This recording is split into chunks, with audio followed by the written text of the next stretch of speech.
Hello students, good morning, good afternoon, good evening. मैं मोहकम सिंह। तो अपने पढ़ रहे हैं बेटा, आपकी जो क्लास 11th है उसकी इंग्लिश लिटरेचर शुरू करेंगे। तो लास्ट वीडियो में जैसे कि आपको ग्रामर की इंट्रोडक्शन आप देख चुके हैं, relevant irrelevance that's a different thing, but आपकी लाइफ लॉन्ग वो आपके काम आने वाली है। ठीक है, तो आज जो आपके सिलेबस में बेटा एक बुक है वर्बन वर्ड्स, उससे आपके वीडियोस की शुरुआत करेंगे। ठीक है बेटा, तो इसमें इस बुक में आपके पोइट्री सेक्शन है, एसेज हैं एंड शॉर्ट स्टोरीज का कलेक्शन है। तो फर्स्ट ऑफ ऑल आपने इंग्लिश लिटरेचर ली है। आई होप कि आपको बिल्कुल क्लैरिफाई होगा कि what's the difference between English literature और इलेक्टिव एंड इंग्लिश कंपल्सरी। तो अगर क्लियर है तो बहुत अच्छी बात है, अगर नहीं क्लियर तो अलग अलग क्यों होते हैं? अलग ऐसे होते हैं कि जो बेटा इंग्लिश कंपल्सरी होता है, कंपल्सरी यानी कि अनिवार्य, अनिवार्य इसलिए है कि रोजमर्रा की जिंदगी के लिए, ठीक है, सरवाइव करने के लिए, for your survival in this world. और आजकल जो वर्ल्ड है बेटा, it's a English speaking village, you can say. एक ऐसी दुनिया है जो इंग्लिश ही बोलती है और कुछ नहीं बोलती है। यहां सर्वाइवल के लिए, जैसे मान लो आपको यहां से उठा के मैं कर्नाटका में छोड़ा हूं, तो वहां सर्वाइवल के लिए आपको जो जरूरत पड़ेगी सबसे पहले वो होगी, आपको कन्नड़ आती होनी चाहिए। अगर केरला में छोड़ दूं तो मलयालम आती होनी चाहिए, ऐसा मानते हैं लोग। ठीक है, रशिया में छोड़ूं तो रशियन आती होनी चाहिए, अगर आप चाइना में है तो चाइनीज आती होनी चाहिए। ठीक है बेटा, तो अभी अलग अलग कंट्रीज के लिए अलग अलग लैंग्वेज सीखना तो it's tough but difficult. Bit difficult नहीं, इट्स टू डिफिकल्ट, या seems like impossible, but nothing is impossible in this world, but still it's impossible. Okay, तो सारी दुनिया में मान लो आप कुछ काम करना चाहते हैं, you want to survive, you want to stand up business, you want to do a job, आप किसी भी इंटरनेशनल कंपनी में काम करना चाहते हैं, तो एक ही चीज है जो बेसिक है, सबसे पहले वो आनी चाहिए, और वो है बेटा English. English is the language which connects whole human race. Nowadays we assume that, सिर्फ मानते हैं। ठीक है, कुछ है आदिवासी वो जो अल्लाह उल्लाह करते हैं, आदमियों को भी मार के खा जाते हैं, पाला मारते हैं। ठीक है, तो उनको थोड़ा छोड़ते हैं, उनके साथ आप बिजनेस भी क्या करोगे। तो इंग्लिश एक इंटरनेशनल लैंग्वेज है, उसमें उसके जो वर्ल्ड है, यानी कि वो उसकी अब जो अलग दुनिया है, हर एक देश में बोली जाती है, तो उस वर्ल्ड में, उस दुनिया में सरवाइव करने के लिए जो जितना आपको सीखना चाहिए वो इंग्लिश कंपलसरी सिखाती है। उसमें भी थोड़ी सी लिटरेचर आपको सिखाई जाती है, यानी कि जो शॉर्ट स्टोरीज, जो पॉइंट्स उसमें पढ़ते हो, those are the part of English literature. Okay, and आप उसमें थोड़ी सी ग्रामर सीखते हैं, लेटर राइटिंग सीखते हैं, ड्राफ्टिंग, पोस्टर ड्राफ्टिंग, आप उसमें से इनविटेशन सीखते हैं, तो वो इंग्लिश कंपलसरी है। ठीक है, यानी कि जितनी का आपको जरूरत है उतनी अनिवार्य है, उसके सीखे बिना आप अब इस दुनिया में अपना काम नहीं चला सकते, इतनी आनी चाहिए। ठीक है, then what is English literature? Literature उन बच्चों के लिए है, उन लोगों के लिए जिनका अब इंग्लिश में इंटरेस्ट बढ़ गया है, who want to explore English। ठीक है, इंग्लिश का ओरिजिन एक्सप्लोर करना चाहते हैं। ठीक है, उन लोगों के बारे में जानना चाहते हैं जिन्होंने इंग्लिश में वर्क किया है, लिखा है, पोइम्स लिखी हैं, एसेज लिखे हैं, फिक्शन लिखा है, नॉन फिक्शन लिखा है, नॉवेल्स लिखे हैं, ठीक है। आप उन लोगों के बारे में, सोनेट्स जिन्होंने लिखे हैं, सॉन्ग्स लिखे हैं, उन लोगों के बारे में जानना चाहते हैं।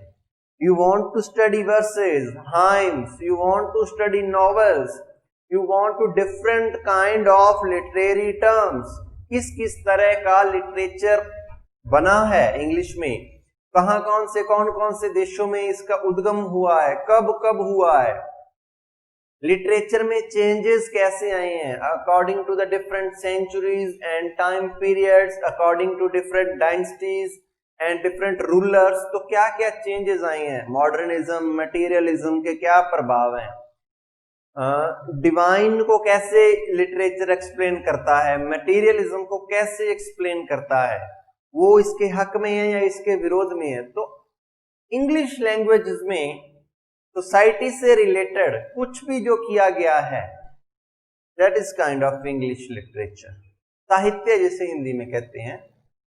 तो किसी भी भाषा का साहित्य या लिटरेचर उसको फुली एक्सप्लोर करता है कि वो लैंग्वेज कहां तक गई हुई है और उसमें क्या क्या काम हो चुके हैं, तो उसी को एक्सप्लोर किया जाता है जब, तो उसे ही बेटा इंग्लिश लिटरेचर कहते हैं। It is not compulsory, it depends on one's interest. Okay, देखो लिटरेचर पढ़नी जरूरी नहीं है। अगर मैं शेक्सपियर के बारे में नहीं जानता हूं, लेकिन I know how to speak English, I know to understand English, I know to write English, I know how to write letters, I just know how to deliver my ideas to someone else. So what's need to know Shakespeare? Who Shakespeare? So Shakespeare, so John Milton, so these are highly classified, you can say dignified writers of English literature. मान लो मैं उनके बारे में नहीं भी जानता हूं, लेकिन इंग्लिश के बेसिक्स पता है, तो मैं इंग्लिश इसलिए कंपलसरी मान लो पढ़ाई जाती है कि इंग्लिश कंपलसरी के बारे में मेरे को पता है, लिटरेचर के बारे में पता नहीं है, तो मैं सर्वाइव कर सकता हूं। But if my interest is in English, I will go for English literature.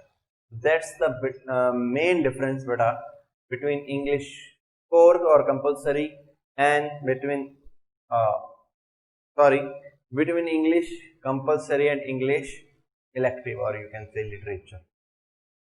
तो अब शुरू करते हैं जो आपके सिलेबस में है बेटा, बुक वोवन वर्ड्स। तो it's a combination of and collaboration of short stories, poems and essays. तो we will start from short stories and the first short story जो आपके सिलेबस में है उसका प्यारे बच्चों नाम है द लेमेंट।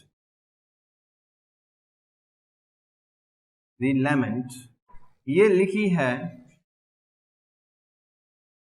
Anton Chekhov.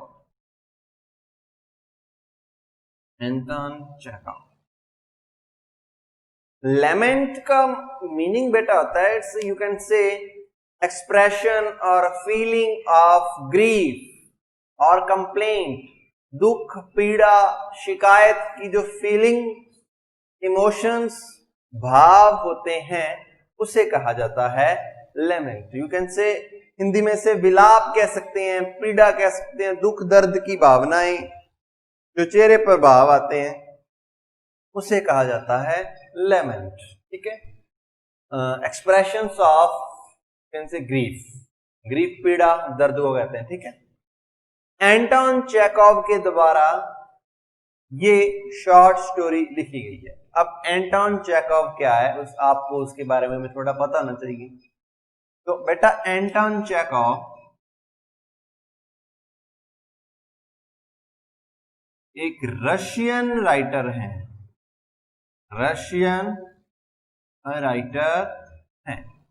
क्या है? एक रशियन राइटर हैं, रशियन प्ले राइट हैं, और शॉर्ट स्टोरी राइटिंग में is one of the greatest of all time. समझ रहे हैं? जो आज तक इंग्लिश लिटरेचर के इतिहास में जो शॉर्ट स्टोरी राइटर्स हुए हैं उनमें से सबसे महान में से एक है एंटोन चेखव, यानी कि इनका कोई भी मुकाबला नहीं है शॉर्ट स्टोरीज लिखने में। इतनी बेहतरीन तरीके से लिखते हैं और इतने अच्छे तरीके से लिखते हैं और इतनी इंटरेस्टिंग लिखते हैं। यू कैन से मॉडर्निज्म में इनका भी बहुत योगदान रहा है।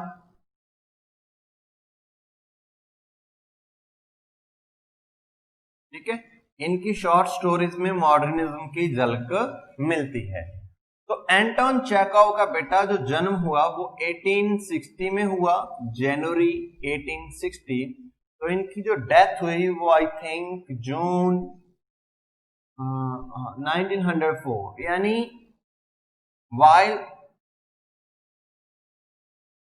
उनकी मृत्यु के समय उनकी जो उम्र थी बेटा वो सिर्फ 44 इयर्स थी। 44 वर्ष की आयु में उनकी मृत्यु हो गई। इनकी एंटोन चेखव की बहुत ही महान राइटर थे। और इनके बारे में खास बात, he was a doctor. Anton Chekhov was a doctor throughout his career.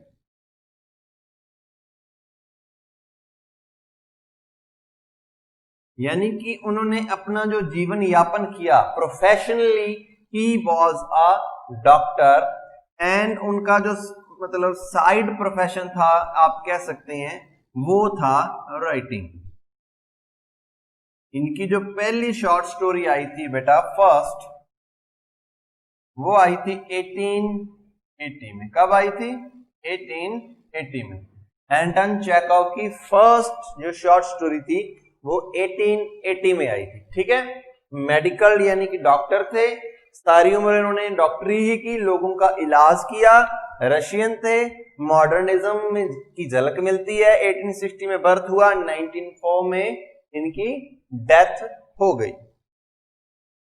तो ये अक्सर कहा करते थे, मेन बिजनेस इनका बेटा क्या था, यानी कि मेन प्रोफेशन था वो था डॉक्टर का। ये अक्सर कहा करते थे कि जो राइटिंग है और जो मेडिकल लाइन है, डॉक्टरी और राइटिंग, वो कहते मेडिकल लाइन मेरी लॉफुल वाइफ है। क्या है बेटा? Lawful wife. लॉफुल वाइफ यानी कि कानूनन पत्नी, धर्म पत्नी, जिसको मैंने ब्याया हुआ है, शादी की हुई है। यानी कि इनके पास डिग्री थी डॉक्टर की, इसलिए डॉक्टर थे। तो प्रोफेशनली वो डॉक्टर थे, इसलिए उन्होंने मेडिकल लाइन को अपनी लॉफुल वाइफ का कहते थे और राइटिंग को अपनी मिस्ट्रेस कहते थे। क्या कहते थे? मिस्ट्रेस, यानी कि मालकिन। कि उनके दिल और दिमाग पर किस चीज का राज चलता था? राइटिंग का। यानी कि उनके अंदर से लिखने की कला जन्म लेती थी। उनके दिल पर जो हर समय चलती रहती थी वो राइटिंग चलती रहती थी। प्रोफेशनली जो उन्होंने डिग्री ली थी वो डॉक्टरी की थी, लेकिन जो अंदर से उनके प्रेरणा खुद के लिए निकलती थी वो निकलती थी हमेशा बेटा किसके लिए? हमेशा राइटिंग के लिए। तो राइटिंग को मिस्ट्रेस कहते थे और डॉक्टरी लाइन को वाइफ कहते थे। तो ये है इनके बारे में। इनकी बुक्स आई हैं बेटा काफी सारी। The bet, the student, ward number 6, ये इनकी फेमस बुक्स हैं सारी। ठीक है बेटा। The lady and the dog, वो भी इनकी फेमस है। तो इनकी जो फेमस राइटिंग्स हैं, शॉर्ट स्टोरीज हैं, वो the chameleon, the lament, the student is also a story, and उसी पर उन्होंने बुक का नाम रख दिया। तो these are it's his writings, these are his books, famous books. Anton Chekhov की Russian playwright and writer थे और 1860 में जन्म हुआ, 1904 में death. He was a medical doctor by profession, and he used to say his profession his lawful wife and his passion his mistress. Okay, so he wrote so many books. name the student, the bat, the lady and the dog, and ward number 6. His famous writings or short stories are The Bat, The Lament, The Chameleon. Okay, so this was all about Anton Chekhov, the writer of your first short story, The Lament. अब story के बारे में बेटा चर्चा करते हैं. You are literature students, so that's why I am explaining everything about the writers, the story. तो आपको पता होगा तो बेटा ये इन फ्यूचर आपके लिए काम करेगा. ठीक है. आई होप कि आपने लिटरेचर ली है तो you want to build your career in this stream. That's why I am explaining everything. Now move on to story. Story is The Lament.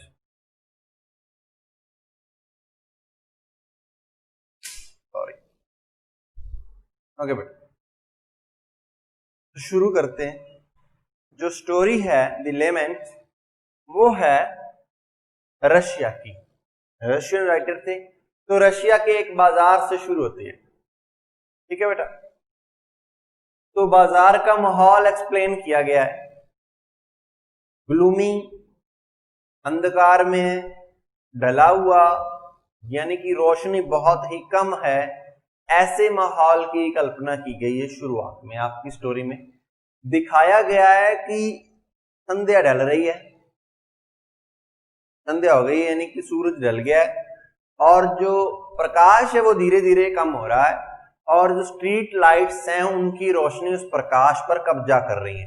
यानी कि स्ट्रीट लाइट्स की रोशनी अब ज्यादा दिख रही है और नेचुरल लाइट कम दिख रही है.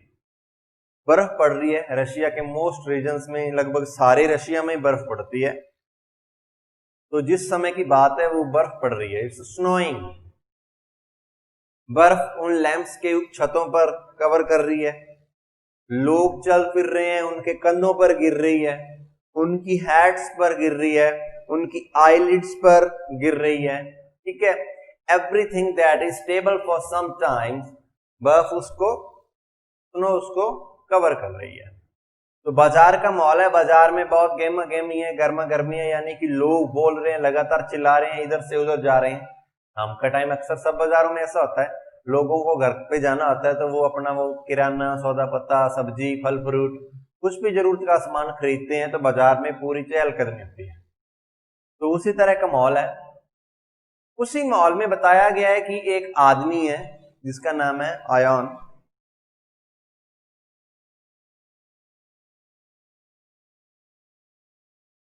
तो वो क्या आता है, let me confirm the name. It's Aina. Yes, sorry, Ayan. Aina नाम का एक आदमी है, पतला सा, दुबला सा. उसकी जो पीठ है वो बेंड हो चुकी है.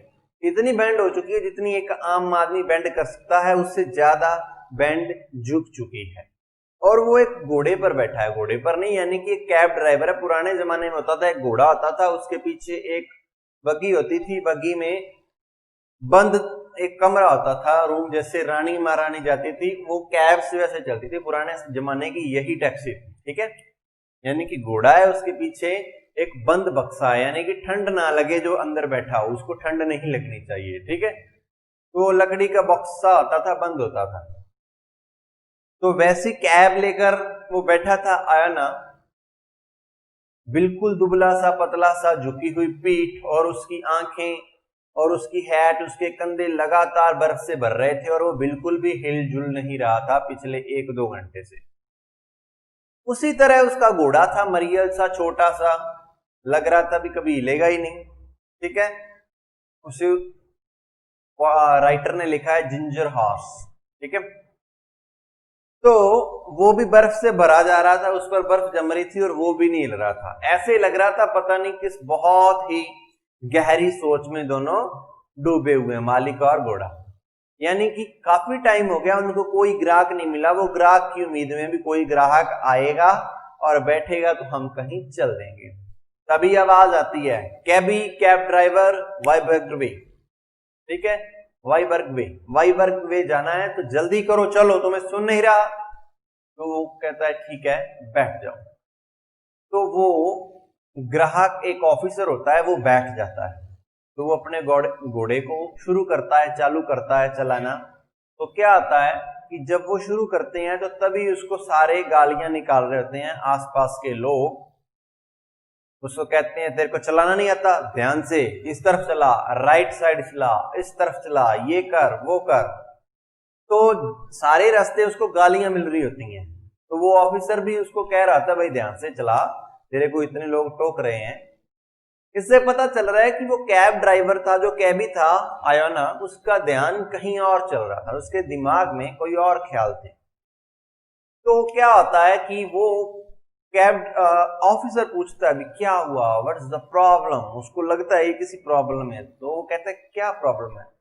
तो जब ही वो प्रॉब्लम शेयर करता है उसके मन में आते हुए, इससे मैं शेयर करता हूं, तो आयना पीछे घूम जाता है तभी वहीं घोड़े पे, और कहता है last week my son Verin died, मेरा बेटा वेरिन मर गया।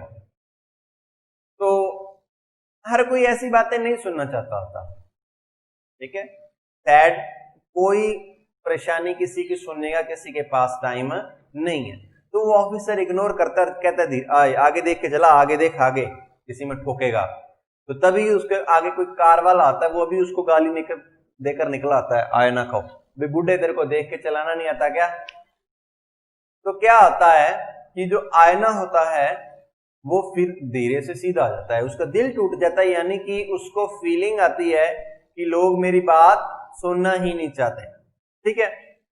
तो वो धीरे धीरे आगे चलने लग जाता है और वाइबर्ग वे पहुंच जाते हैं और ऑफिसर उतर जाता है। यानी कि ऑफिसर ने सारे रास्ते उसकी बात सुनने को इग्नोर किया, ऐसे शो किया जैसे वो नींद में है, और अपना ध्यान कहीं और रखा और स्लीपी सा शो किया कि वो उससे बात ना करे। कौन ना करे? आयोना। तो आयोना की फीलिंग उसने नहीं सुनी। वो बात कर रहा था कि मेरा बेटा पिछले हफ्ते मर गया, अस्पताल में था, बीमार था। तो उसने इतना सा ही बोला, और वो जो ऑफिसर था उसने उसकी बात को इग्नोर करना चालू कर दिया और उसको कह दिया आगे ध्यान से देखकर चला। तो वो एक बार के पास पहुंच जाते हैं और वहां वो ऑफिसर उतर जाता है। अब आयना वहां 1-2 घंटे और रुका रहता है, बर्फ पड़ती रहती है, ठीक है। तभी बार में से 3 लड़के निकलते हैं, 2 ठीक ठाक कट्टे कट्टे होते हैं, एक उनमें से कुबा होता है, यानी कि उसकी कुबड़ निकला होता है, बेंड होती है उसकी पीठ। तो वो आपस में लड़ते झगड़ते आ रहे होते हैं, फुली ड्रंक होते हैं। तो वो आके उसको कहते हैं पुलिस ब्रिज जाना है। किसको? आयना को, लेकिन पैसे कम देंगे। तो आयना कहता कोई बात नहीं, बैठो, बस सिर्फ काम मिलना चाहिए, काफी टाइम से वेला खड़ा था, फ्री था, तो वो पैसे मिलने चाहिए। तो वो जो कैब थी वो बहुत छोटी थी, उसमें सिर्फ 2 ही लोग बैठ सकते थे, तीसरे को खड़ा होना पड़ा। तो उन्होंने गाली गुली देकर जो भी कैसे भी उन्होंने अपने तीसरे जो कुबड़ दोस्त था उसको मना लिया भी तू खड़ा रहे, और वो चिड़चिड़ा था। रास्ते में जा रहे थे, वो गालियां निकाल रहे थे, वो भी उसका मजाक उड़ा रहे थे आयना का उसको कह रहे थे इतनी भद्दी टोपी हमने आज तक नहीं देखी। तो आयना कहता है ठीक है भाई, मेरी टोपी सबसे भद्दी है, मैं मानता हूं, आई अप्रिशिएट। तो क्या हुआ, बस आयना ये चाहता था भी कोई मेरे से बस बात करता रहे, ही जस्ट वांटेड टू टॉक। तो जैसे ही वो थोड़े से चुप हुए तो आयना ने अपनी बात शुरू कर दी, क्या तुमको पता है कि इस हफ्ते मेरा बेटा मर गया है, वेरे। तो वो कुबड़ वाला जो लड़का था वो बोला सभी मरते हैं, क्या कौन सी बड़ी बात है। तो फिर फील हुआ आयना को, फिर फील हुआ, लेकिन वो शुरू किया, उसने कंटिन्यू रखी अपनी बात, लेकिन उन्होंने इग्नोर किया और कहा अरे वाह शुक्र है हम पहुंच गए। यानी कि उन्होंने फिर उसकी बात काट दी और वहां उतरे, थोड़े बहुत जितने पैसे दिए पैसे देके निकल गए। फिर एक पुलिस ऑफिसर मिलता है, आयना उसको अपनी बात बताना चाहता है, लेकिन वो भी उसकी बात नहीं सुनता है। फिर क्या होता है, वो जा रहा होता है और उसको एक कुली दिखता है, अपने ही जैसा गरीब आदमी। तो वो कुली को कहता है भाई साहब इधर आना, आओ बैठो पास में। तो कुली, उसे लगता है भी ये आदमी मेरी बात सुन सकता है, ठीक है। उसके साथ वो अपना दुख, अपनी फीलिंग्स, अपनी ग्रीफ शेयर करना चाहता है कि ये मेरे जैसा ही है, ये अकड़ नहीं दिखाएगा, ये मेरी बात सुन लेगा, मेरा मन हल्का हो जाएगा, ठीक है। यानी कि आयना का बेटा मर गया होता है, उसकी डेथ हो चुकी होती है और वो फीलिंग लेके घूम रहा होता है, he wanted to share his feelings with someone. Good आदमी है तो दिल करता है वो किसी के साथ शेयर करूं और मेरा मन हल्का हो जाए, ही जस्ट वांट सिंपैथी। तो क्या होता है कि वो कुली को बुलाते हैं, वही इधर आओ, तो कुली आगे से बोलता है ये कोई जगह है क्या खड़े होने की, यहां से चल आगे निकल। तो कुली भी उसको फटकार देता है। बात सुनने से पहले ही कुली कहता है ये कोई जगह नहीं है खड़े होने की, यहां से निकल, ये तेरी जगह नहीं है, चल चल चल। तो आयना वहां से भी चल देता है, फिर जाके रुकता है अस्तबल के पास। तो वहां एक दूसरा कैब ड्राइवर होता है जवान, वो एक पानी की बाल्टी या एक पानी ऑफर करता है। तो अब इसको लगता है कि ये भला इंसान है, ये मेरी बात सुनेगा। तो थैंक यू कह के आयना अपनी बात शुरू कर देता है कि लास्ट वीक मेरा बेटा बैरिन मर गया, पहले अस्पताल में था, बीमार रहा 3 दिन, फिर उसकी खबर आई मर गया, तो ऐसा हुआ, ये हुआ, वो हुआ। तो उसकी बातें स्टोरी सुनते सुनते ही वो कैब ड्राइवर सो गया। He fell asleep। तो अब भाई आयना को फिर बहुत बुरा लगा, he feel hurt। उसको अच्छा नहीं लगा कि दुनिया ऐसी ही है, कोई सुनता ही नहीं है। He just wanted to share his grief। तो फिर क्या आता है, वहां से भी वो भारी दिल लेके अपने घर चल पड़ता है, घोड़े को बांधता है, उसको कहता है कि भाई आज पैसे नहीं मिले, कमाई कम हुई है, तो क्या करें, तुम्हारे लिए मैं कॉर्न, मक्का तो नहीं खरीद सकता, लेकिन ये सूखी घास है, इसी से हम दोनों को गुजारा करना पड़ेगा। अगर मेरा बेटा होता तो वो तुम्हें अच्छे से चलाता, वो तुम्हें कॉर्न लाके देता। मैं बहुत अच्छा ड्राइवर था, लेकिन जब तक मेरा बेटा जिंदा था। अगर वो आज गाड़ी चलाता तो उनको अच्छे से पेट भर खिलाता, वो भी बहुत अच्छा ड्राइवर था। ठीक है, तो वो ऐसे घोड़े को खिला रहा होता है और घोड़े के साथ अपना मन हल्का कर रहा होता है। उसको कहता है कि तुम्हारा भी जो बच्चा था होला, वो भी अब तुम्हारे साथ नहीं है, तो तुम्हें भी यहाँ जिंदा अकेला रहने के लिए छोड़ गया है, तो मेरा बेटा भी मेरे को अकेला रहने के लिए जिंदा छोड़ गया, यानी कि बारी मेरी थी, चला हो गया। तो ऐसे करते वो अपनी सारी कहानी उस घोड़े को बता रहा होता है और घोड़ा धीरे धीरे सुन रहा होता है और साथ में वो घास खा रहा होता है और अपने मालिक के हाथों को चाट रहा होता है और वहीं उसकी जो सांस निकलती है उसके हाथों पे टच करती है, मालिक के हाथों में, आयना के हाथों में। तो वो अपनी सारी बड़ास, अपनी सारी ग्रीवेंस, अपनी सारी फीलिंग्स वो किसको एक्सप्लेन कर देता है, उस घोड़े को एक्सप्लेन करता रहता है और घोड़ा वो खड़ा खड़ा वो स्टोरी सुनते रहता है। That's the end of the story. तो अपने को क्या समझ आया स्टोरी में से? तो एंटोन क्या कहना चाहते हैं? एंटोन कहना चाहते हैं कि लोग भरे पड़े हैं दुखों से, पीड़ा से, लेकिन कोई भी नहीं है जो उनको सुने। They need someone to listen। As इस कहानी में कहा गया है कि जैसे जवान लोगों को तलब होती है दारू पीने की, टू ड्रिंक, उसी तरह बूढ़े लोगों को यह तलब होती है कि कोई उनको बैठकर जस्ट सुने, सिर्फ सुने और कुछ ना करे। इनसे ही उनका वो जीवन सुखी व्यतीत होने लग जाता है, कोई ध्यान से उनकी बात सुनने लग जाए। वो दुख से भरा हुआ है भाई, वो अपना फीलिंग्स शेयर करना चाहता था लेकिन किसी ने नहीं की, तो एट द एंड वो जानवर से ही फीलिंग शेयर करता है। तो इस तरह इस कहानी में जस्ट यही एक्सप्लेन किया गया भाई साहब भी, टाइम निकाला करो। आपके आसपास बहुत सारे ऐसे लोग हैं दो जस्ट वांट योर ईयर, आपका ध्यान चाहते हैं, आपका सिर्फ समय चाहते हैं थोड़ा सा, और उनको आपसे कुछ भी उम्मीद नहीं है। थैंक यू वेरी मच बेटा। इस कहानी को थोड़ा सा आप खुद से भी अच्छे से पढ़ें, जो वर्ड मीनिंग है वो थोड़ा देख लें, तो बाकी अपने नेक्स्ट वीडियो में कंटिन्यू करेंगे। Thank you very much.